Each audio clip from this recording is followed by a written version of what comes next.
En el preciso momento que Dios liberó al pueblo de Israel de Egipto a través de Moisés, constituyó la fiesta de la Pascua, a la que le he dedicado un video cuyo link te dejo aquí arriba, e inmediatamente después empieza la fiesta de los panes sin levadura, la que analizaremos en este video. No es solo una fiesta que serviría como recordatorio por generaciones de la liberación de Egipto, sino que también es, en primer lugar, una celebración tipológica que arroja muchísima información a través de los símbolos proféticos sobre la forma en que Cristo vendría a redimir al mundo en su primera venida. Esto es tremendamente importante porque, al poder comprobar que todas esas profecías se cumplieron de forma precisa, nos motiva a estudiar las fiestas de otoño y todas las profecías que apuntan a su segunda venida con la certeza de que también se van a cumplir. Y en segundo lugar, es un ensayo que se hacía año tras año para enfatizar y afianzar a los hijos de Dios la forma en que Cristo actúa en nosotros para nuestro crecimiento espiritual a través de la simbología de comer el pan y comer su carne. Por eso la enseñanza de estas fiestas es mucho más trascendente de lo que se cree. No te pierdas este video. Comenzamos.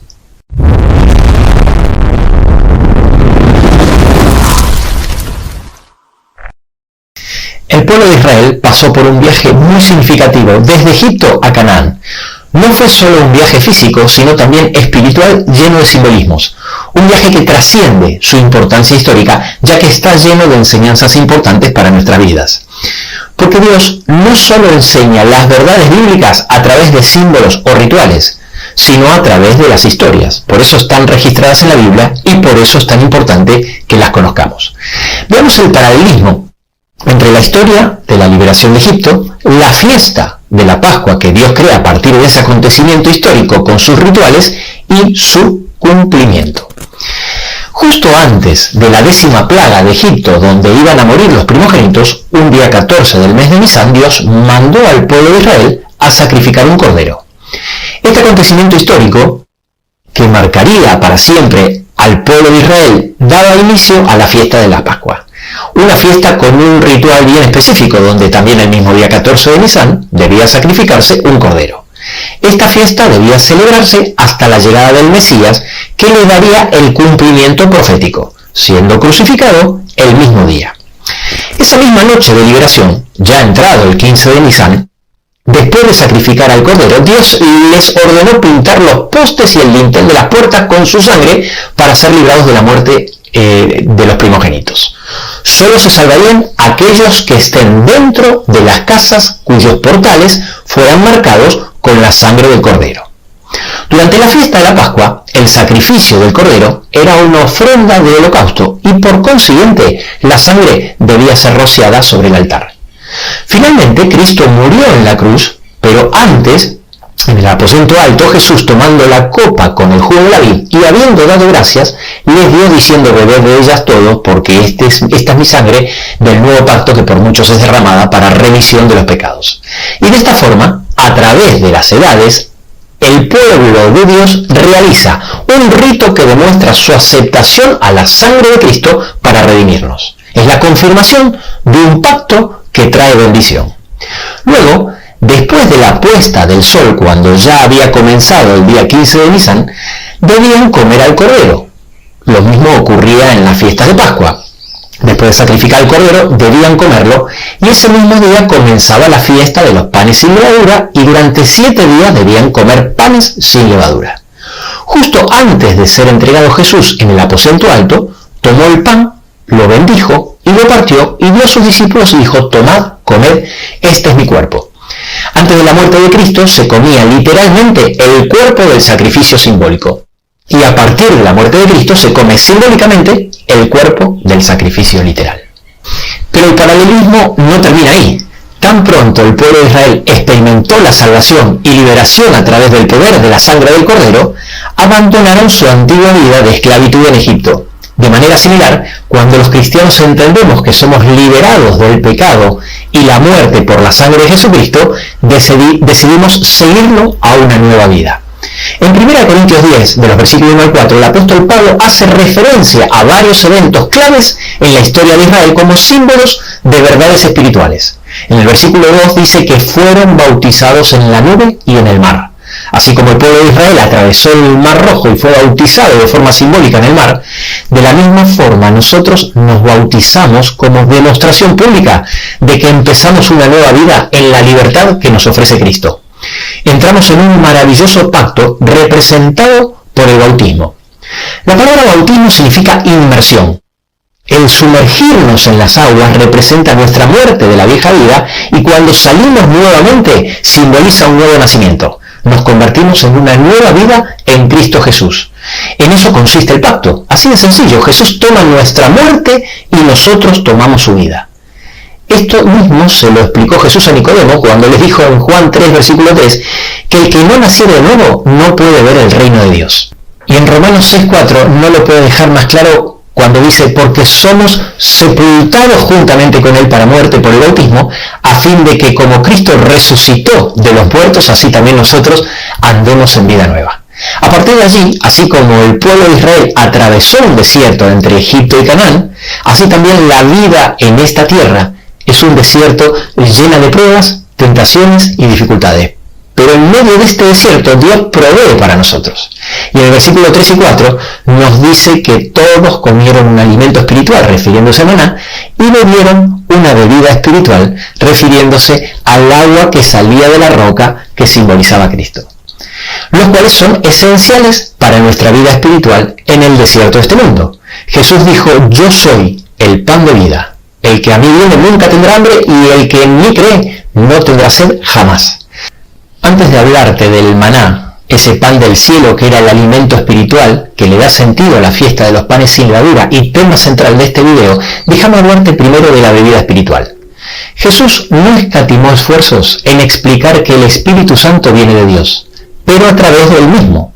En Juan 14:26 dice, mas el Consolador, el Espíritu Santo, a quien el Padre enviará en mi nombre. Y en Juan 15:26 dice lo mismo, pero con otras palabras. Pero cuando venga el Consolador, a quien yo os enviaré del Padre. Por eso le dijo a la mujer samaritana, mas el que bebiere del agua que yo le daré, no tendrá sed jamás. Y en Juan 7, en el último día de la fiesta, Jesús, alzando la voz, dijo, el que cree en mí, de su interior correrán ríos de agua viva. Y luego el texto aclara que se refería al Espíritu Santo que habían de recibir los que creyesen en él. Por eso el agua que representa al Espíritu Santo salía de la roca que representa a Cristo. Ahora sí, concentrándonos en el alimento espiritual, veamos los conceptos que nos ayudan a entender la fiesta de los panes sin levadura. Y empecemos descubriendo qué enseñanza espiritual representa el pan en la Biblia. Para que el pueblo de Israel pudiera atravesar el desierto, Dios envió el maná, el pan del cielo, lleno de simbolismo que representa a Cristo, el verdadero pan del cielo. Las enseñanzas que Dios explica a través de esta simbología es tan simple y obvia que hasta un niño de 12 años la puede entender. Y a la vez es tan importante que creó las fiestas de los panes sin levadura para que siempre la tengamos presente. En Juan 6:31, cuando le hablan a Jesús sobre el maná, el pan del cielo, Jesús les contesta en el versículo 32 que el maná de Moisés no era el verdadero pan del cielo, dando a entender que en realidad era un símbolo del verdadero pan del cielo que da el Padre, refiriéndose obviamente al mismo. Y cuando en el versículo 34 le dicen, danos ese pan del cielo, el verdadero del que Jesús hablaba, entonces él responde con el primer yo soy, de los 7 yo soy que dijo Jesús. En Juan 6:35, Jesús les dijo, yo soy el pan de vida, el que a mí viene nunca tendrá hambre y el que en mí cree no tendrá sed jamás. Y para que no quede ninguna duda, en Juan 6:51 vuelve a decir, yo soy el pan vivo que descendió del cielo, si alguno comiere de este pan, vivirá para siempre y el pan que yo daré es mi carne, la cual yo daré por la vida del mundo. Por eso el maná era un alimento espiritual, porque representaba a Cristo. Pero, ¿por qué Cristo era representado por un pan del cielo? ¿Por qué al igual que comemos el maná y se comía el cordero, Cristo decía que había que comer su carne? La respuesta a todas estas preguntas es la enseñanza crucial de todo esto. ¿Qué significa comer el pan o comer su carne? Comer el maná o comer el cordero, comer la carne de Cristo significa simbólicamente comer la palabra de Dios. Porque no se puede separar a Dios de su palabra. Así lo explica el texto que habla sobre el maná. En Deuteronomio 8:3 dice que Dios lo sustentó con maná para hacerles saber que no solo de pan vivirá el hombre, mas de todo lo que sale de la boca de Jehová. Dicho sea de paso, este es uno de los textos que usó Jesús en las 3 tentaciones que Satanás le hizo en el desierto. Y así lo explica el capítulo que habla sobre comer su carne, que es el capítulo 6 de Juan, que venimos leyendo, donde Jesús enseña que Él es el pan del cielo. En el versículo 63 dice: el Espíritu es el que da vida, la carne para nada aprovecha, las palabras que yo os he hablado son espíritu y son vida. La Biblia dice que Jesús es la palabra de Dios. En Juan 1.1 dice que en el principio era el verbo, en original dice logos, la palabra, y el logos, la palabra, era Dios. Y en Apocalipsis 19.3, describiendo a Cristo, dice: su nombre es la palabra de Dios. La palabra de Dios es considerada un alimento, por eso en la Biblia se habla de la palabra de Dios como un alimento que nutre. Y para que no nos quede ninguna duda, la Biblia usa los mismos símbolos para la palabra de Dios que para Jesús. La semilla representa en Lucas 8.11 a la palabra de Dios. Y también representa a Jesús en Juan 12, donde explicando que es necesario que Él muera, se refiere a sí mismo como una semilla que tiene que caer en la tierra y morir para que lleve mucho fruto. Lo mismo pasa con la luz.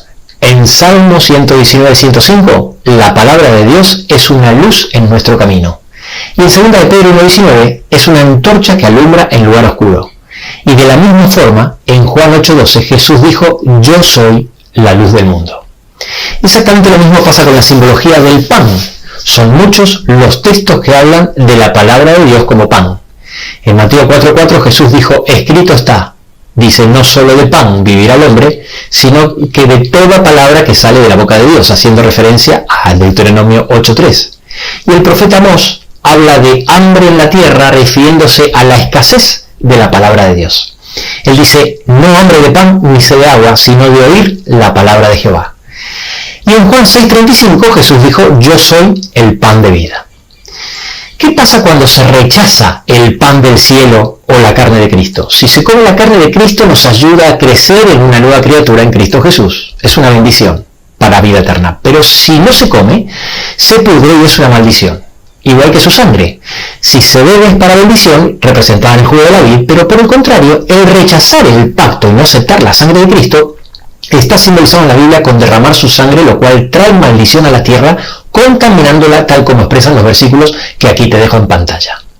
La máxima expresión de esta simbología fue cuando un soldado clavó una lanza en el costado de Jesús, del cual salió agua y sangre derramándose en la tierra. La simbología es tan perfecta que me hace llegar a la conclusión que Dios creó algunas cosas con ciertas características con el único objetivo de que coincida con los símbolos.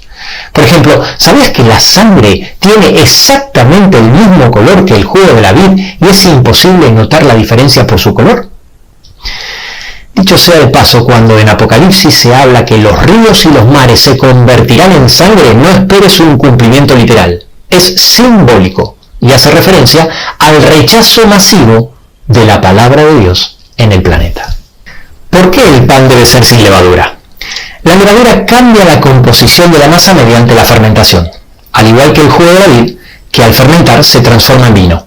Y este cambio, realizado por la levadura en el pan y por el alcohol en el jugo de la vid, representa todas las modificaciones que el hombre realiza a la palabra de Dios, adulterando su significado o enseñanza. Por eso, en Mateo 16.6, cuando Jesús dice: mirad, guardaos de la levadura de los fariseos y de los saduceos, luego 6 versículos más adelante aclara diciendo: entonces entendieron que no les había dicho que se guardasen de la levadura del pan, sino de la doctrina de los fariseos y de los saduceos. Así pues, para enseñar esta realidad en las fiestas de los panes sin levadura, las casas debían vaciarse de levadura durante toda la semana.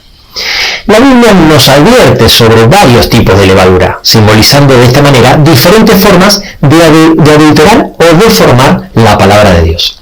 Los fariseos eran un grupo religioso que se destacaban por su devoción a la ley y las tradiciones judías, pero también por su hipocresía y falta de amor y compasión hacia los demás. Y los saduceos eran un grupo religioso que no creían en la resurrección de los muertos. La levadura de los saduceos, por lo tanto, representa la tentación de abrazar una fe vacía o incompleta sin aceptar la plenitud de la verdad revelada por Dios. Después, en Marcos 8:15 Jesús les dice: guardaos de la levadura de Herodes. Herodes era un gobernante corrupto y violento que buscaba su propio beneficio y poder, y la levadura de Herodes representa la tentación de buscar el poder y la riqueza a expensas de alejarse de la palabra de Dios y por consiguiente de Cristo. Y también Pablo menciona la levadura en las cartas a los Gálatas y a los Corintios, mientras que la levadura de los Gálatas, expresada en el capítulo 5, representa la tentación de seguir falsas enseñanzas o doctrinas legalistas que nos alejan de la gracia de Dios y de la verdad de la salvación por la fe en Cristo. Por otro lado, en 1 Corintios también, capítulo 5, Pablo se refiere a la inmoralidad sexual que había en la comunidad cristiana de Corinto, y la levadura de Corinto representa, por lo tanto, la tentación de tolerar o justificar el pecado en la vida de la iglesia. ¿Cómo se come la carne de Cristo? Dios dio instrucciones precisas de cómo debía comerse el maná para que sepamos cómo debía comerse la carne de Cristo. Es decir, cada instrucción era una enseñanza espiritual de cómo debemos acercarnos a la palabra de Dios. En Éxodo 16:21 leemos sobre el maná que Dios proveía a los israelitas en el desierto y lo recogían cada mañana. Cada día debemos buscar a Jesús a través de su palabra. Luego el texto continúa diciendo: cada uno según lo que había de comer. El maná tenía que ser recogido individualmente. Cada persona debía ir a recoger su propia porción. De la misma manera, cada uno de nosotros debe tener una relación personal con Jesús. No podemos depender de la relación que otra persona tenga con Él. Escuchar sermones, audios y lo que otras personas comparten está bien, pero no reemplaza nuestros momentos a solas con el Creador estudiando su palabra. Y luego, que el sol calentaba, se derretía. Debe ser lo primero que hagamos cada día, bien temprano por la mañana. En Marcos 1:35 leemos que levantándose muy de mañana, cuando aún estaba oscuro, Jesús salía a orar, estableciendo así Jesús mismo el ejemplo de buscar a Dios temprano en la mañana, antes de que el sol se levante y el ajetreo del día comience. El maná es un símbolo del pan espiritual que Jesús provee para nosotros hoy en día. La palabra de Dios que Él vino a mostrarnos, la cual es rica, abundante y suple todas nuestras necesidades. Ahora, ¿por qué el pan se corrompía como si fuera carne? El maná debía recogerse cada mañana, y si recogías un día para el día siguiente, entonces se echaba a perder. Sin embargo, el maná no se echaba a perder como se echaría a perder cualquier pan, es decir, poniéndose duro o mohoso. Cuando el maná se echaba a perder, en Éxodo 16:20, nos dice que criaba gusanos y hedía, como la carne, porque tal como hemos visto, el maná era un pan del cielo que representaba la carne de Cristo. Ahora, el viernes sí se debía recoger doble ración porque el sábado era el único día que el pan no entraba en corrupción, lo cual era una tipología, es decir, un simbolismo profético de lo que ocurriría con la muerte de Cristo. De la misma forma que el maná, al morir Cristo un viernes, fue sepultado en la tumba un sábado y su carne tampoco entró en corrupción, tal como lo dice la profecía que se encuentra en Salmo 16:10, que dice: porque no dejarás mi alma en el Seol, ni permitirás que tu santo vea corrupción. Sabemos que este versículo se refiere a Cristo porque en el libro de Hechos 2 veces se aplica esta profecía a Jesús.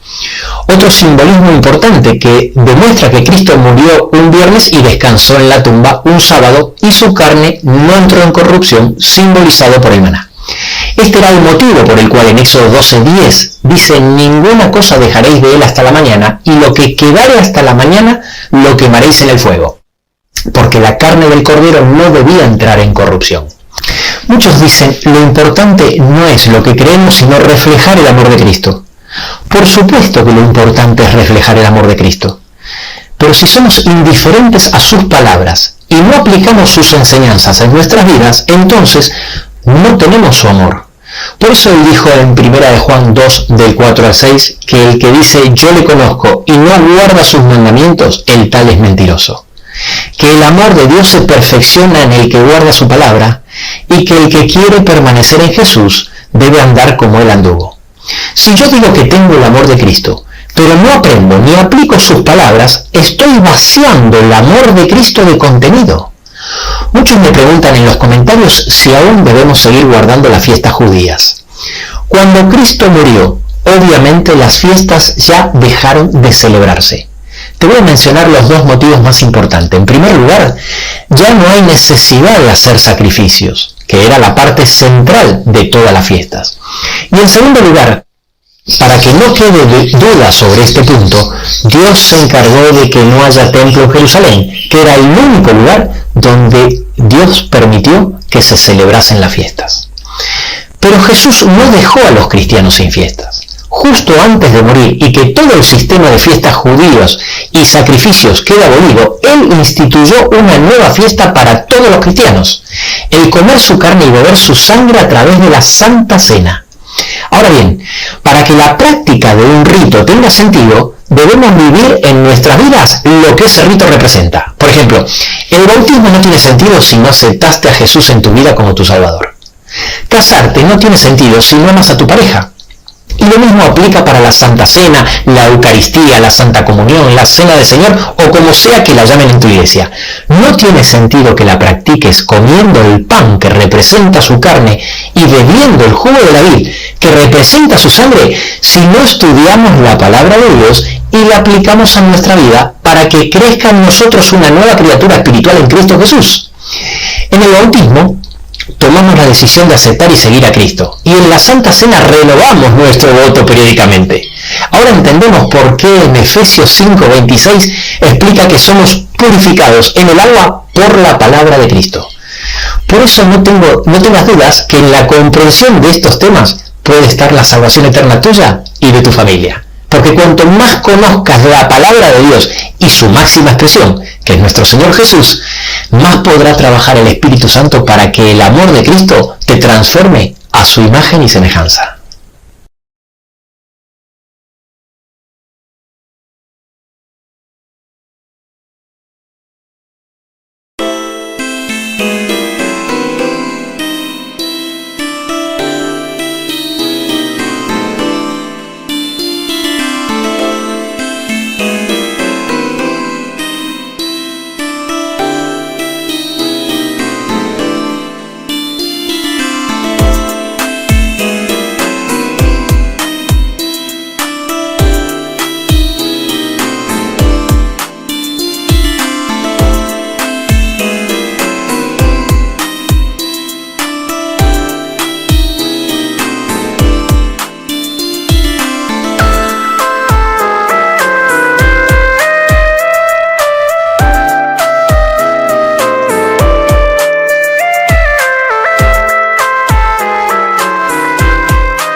Thank you.